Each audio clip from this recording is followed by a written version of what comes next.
भले ही दावे विकास के तमाम किए जाते हों, लेकिन आज भी कुछ ऐसे गांव हैं जो मूलभूत सुविधाओं से वंचित हैं, जहां आजादी के बाद आज तक विकास पहुंचा ही नहीं।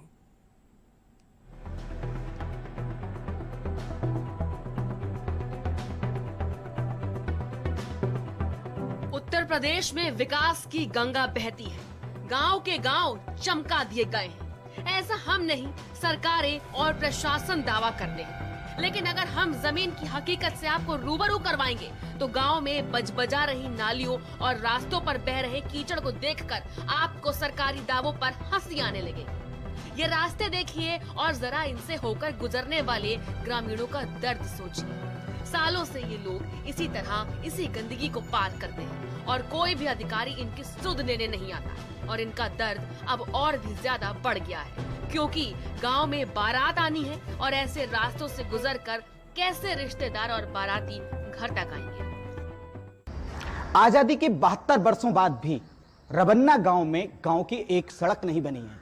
गांव के लोग परेशान हैं, बेबस हैं, लाचार हैं, क्योंकि कोई भी अधिकारी, जनप्रतिनिधि उनके बीच जाता ही नहीं।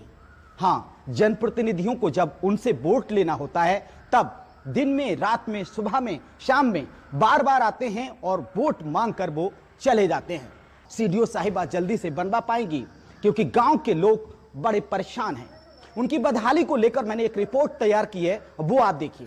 क्या होगा बारात का, क्या होगा? आन गांव के मेहमान आएंगे, मेरे गांव के मेहमान जुड़ेंगे तो कैसे आएंगे? यहाँ बेइज्जती होएगी यहाँ तो पक्का। और जब गलिहारा में कीचड़ होएगी, पानी होएगा तो वो तो बेइज्जती है ही।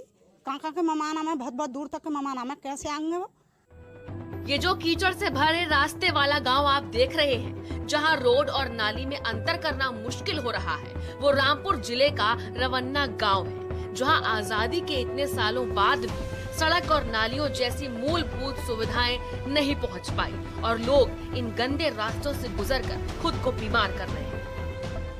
11 है, मोड़े पे गाड़ी खूनना है। कितने सालों से ये? कई साल हो गए। कोई अधिकारी आता है यहाँ? कोई नहीं आया अभी तक। बच्चे कैसे निकलते हैं? घर में होकर निकलते हैं। बीमारी फैल रही है? बीमारी तो है ही, बीमार तो है ही घर में। गांव के हालात और दुर्दशा अपने आप ही सारी कहानी बयां कर रहे हैं। गांव के लोगों को सरकारी वादे और दावे हवाई ही नजर आते होंगे, और कब इन लोगों को विकास की सड़क मिलेगी, ये तो सवाल बन के रह गया है। रामपुर से ओमपाल की रिपोर्ट, भारत।